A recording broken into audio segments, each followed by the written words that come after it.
Assalomu alaykum. Mana bir yaxshi xushxabar tarqaldi. Belorussiya prezidenti bilan O'zbekiston prezidenti uchrashib, Belorussiyada o'zbeklarni ishlashiga qandaydir imtiyozli yo'l ochilyapti. Biz bundan juda ham xursandmiz. Biz o'zimiz O'zbekiston farzandlarimizga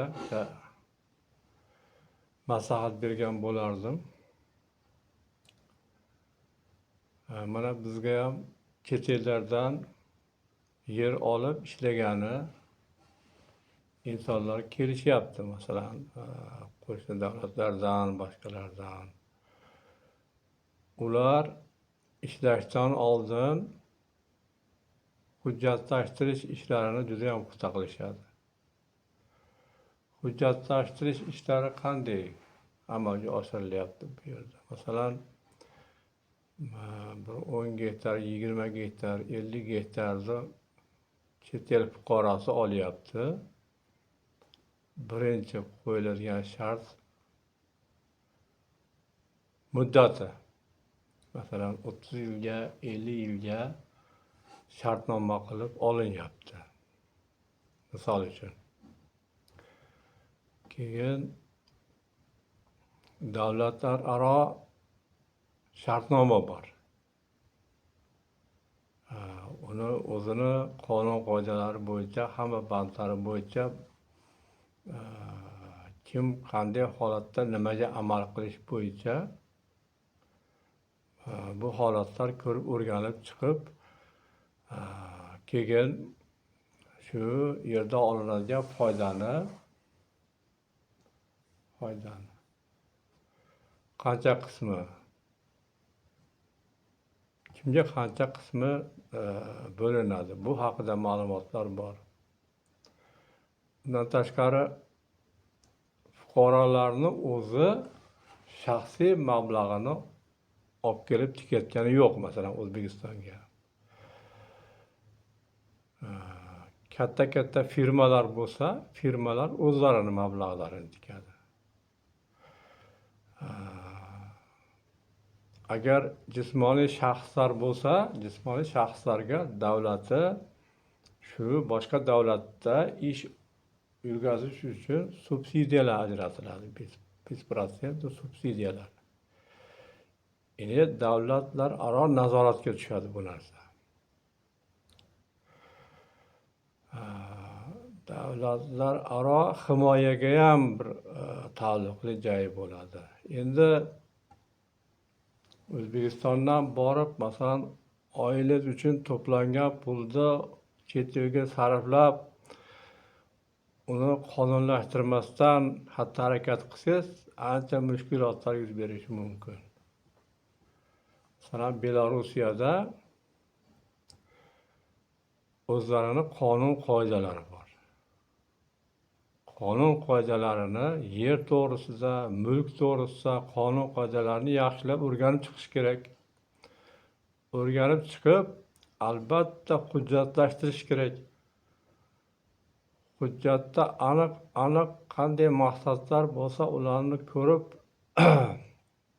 malakali yuristlar bilan maslahat qilib, keyin ish boshlash tavsiya qilgan bo'lardim. Nimaga desangiz, chet elda qonun qoidalari mulk masalasida, daromad masalasida juda ham qattiq. Ularda tartib juda ham intizom qattiq. O'zbekistondagi mulkni masalan xususiylashtirgandan keyin ishi bo'lmasdan shunday tashlab qo'ymaydi. Xohlagan odam xohlaganini qilib, u yerda nazorat bor. Shuning uchun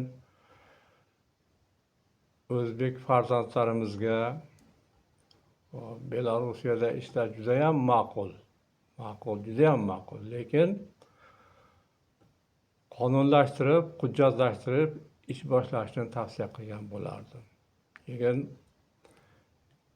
ishlash jarayonida noqonuniy pul topish, noqonuniy savdo qilish ularda juda ham qattiq olinadi. Siz masalan o'zingiz bir joyda ish boshlasangiz-u, noqonuniy savdo bilan shug'ullansangiz, albatta bu sizni xatti-harakatingizga ta'sir bo'ladi. Endi yana biz O'zbekistondan yuqori lavozimli insonlar o'zaro kelishib ish boshlabdi. Men o'ylayman, O'zbekiston rahbariyati ham butun dunyoda xalqiga, millatiga, o'zini farzandlariga boshqa davlatlar qanday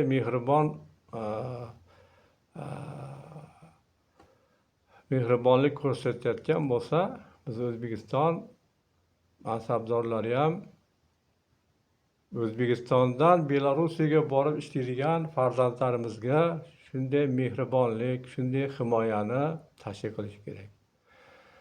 Birinchi yozib to'plagan, oilasiga to'plagan mablag'ini ko'tarib Belorussiyaga ketish kerak emas. Davlat subsidiya ajratish kerak buning uchun. Chunki yerda daromad olingandan keyin albatta O'zbekistonga ham qandaydir qism daromad kelib tushadi. Shunday ekan, hamma narsani qonuniy qilish kerak.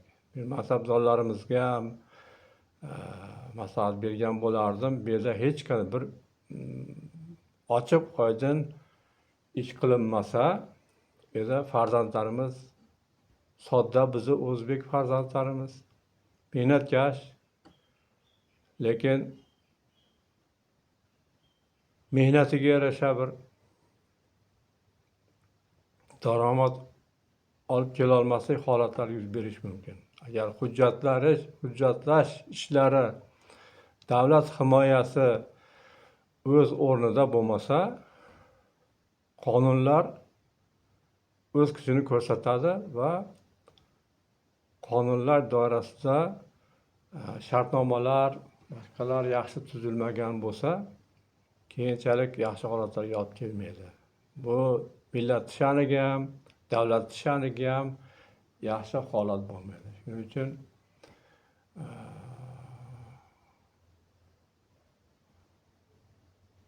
davlat mansabdorlari avvalo farzandlarini, O'zbekiston fuqarolarini chiqarishdan oldin ularga tushuntirib, buni ipidan ignasigacha tushuntirish kerak. Qaysi narsa qanday bo'ladi? Qanday holatlarda himoyada bo'ladi? Davlat himoyasi, O'zbekiston Respublikasi himoyasida bo'ladi. Qaysi holatlarda qanday ish yurgizishni, malakali yuristlarni taklif qilib, ularda tushuntirish ishlarini olib borish kerak. Endi bo'ldi, ketdik, bordik, dalani ko'rdik, mana ferma meniki, mana seniki, mana yer meniki deb ish boshlash, bu fuqarolarni qandaydir bir kutilmagan holatlarga duch keltirib qo'yishi mumkin. Yoki bo'lmasa, uyingdan pul olib chiq, 20 ming, 30 ming dollar, ashuna borib sarfla, deyishga ham haqqi yo'q. Bu xalqaro kelishuv bo'lgandan keyin xalqaro kelishuvga davlat mablag' ajratishi kerak. Chunki yuridik shaxslar ketmayapti. Yuridik shaxs masalan O'zbekistonda firma ochib, bitta firmani filialini ochayotgani yo'q. Agar mustaqil firma bu yerda bo'lib, firmasi bo'lib, qandaydir shaxsni Belarusiyada filialini ochsa,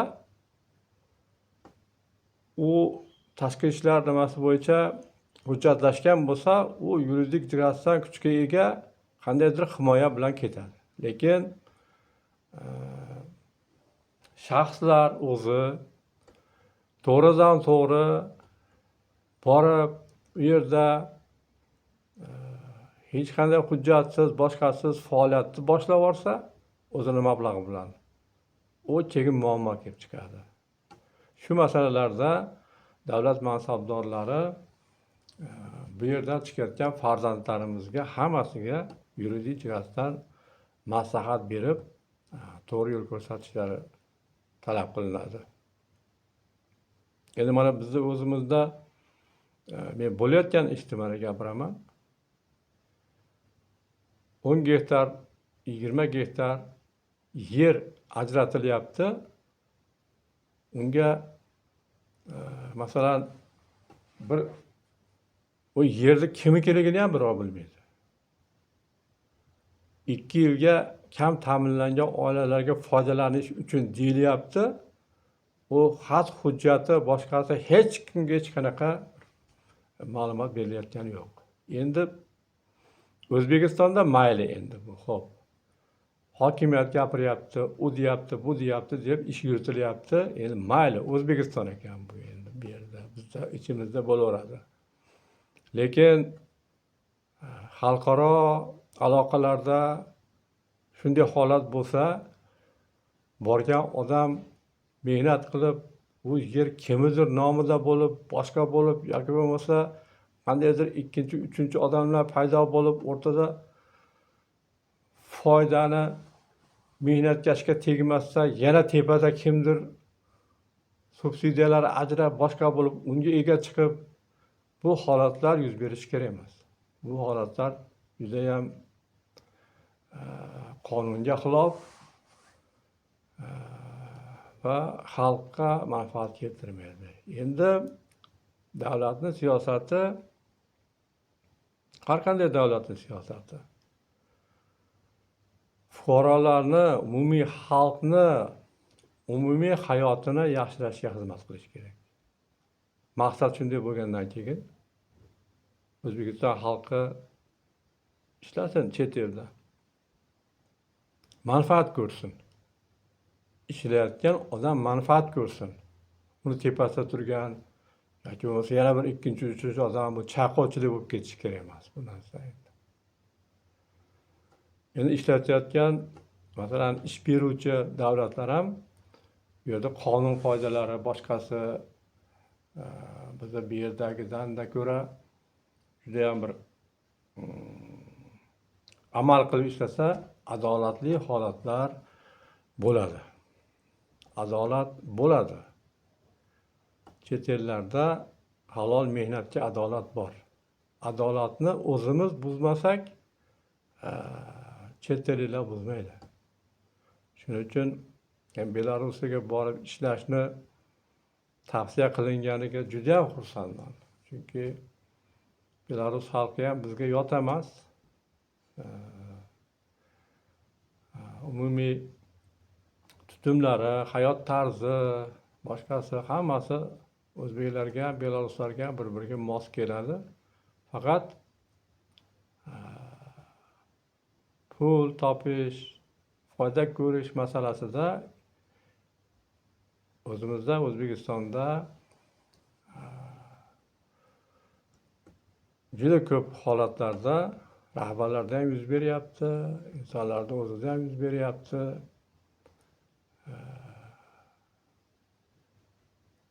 Yashirin qandaydir holatlar, pul o'zlashtirish, boshqa holatlar, insonlarni ustida pul o'zlashtirib qo'yish, firibgarlik, shu kabi holatlar juda ham ko'p yuz berayotgani uchun men aytyapman. Chunki bu yerdan o'zini ona yurtidan bolam chaqam deb chiqqan odam masalan Belarusga borib yo bir qonuniy jihatdan bir noqonuniy bilib bilmay yo'lga tushib qolib, sodda o'zbek yerda javob berib, boshqa berib, xonavayron bo'lib ketish kerak emas endi. Shuning uchun har bir qadamini tushuntirib, ochiq tushuntirib, qanday holatda qanday ish tuzish kerak.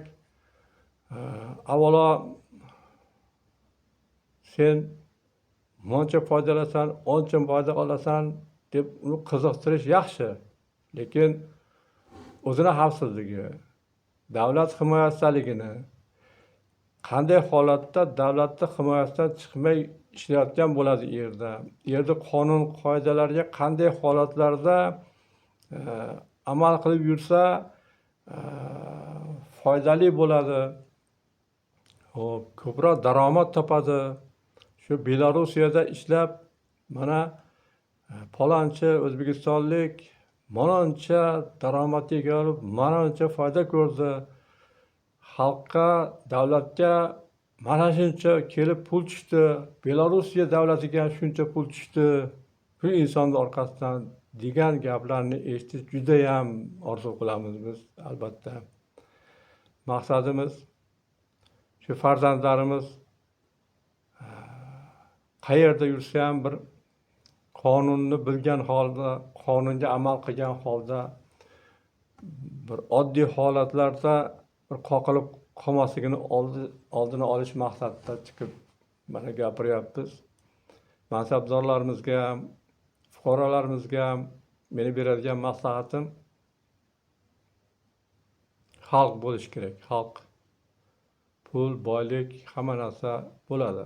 Avvalo xalq bo'lish kerak. Aql, inoq xalq bo'lish kerak.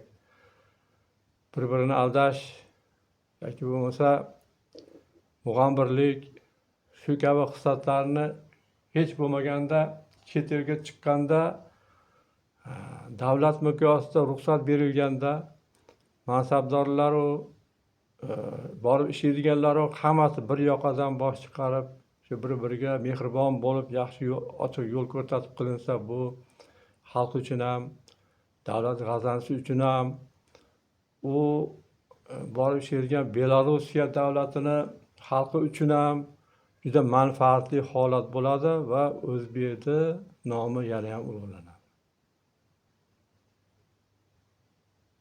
Men mana shu yerda suhbatni yakunlayman. Salomat bo'linglar.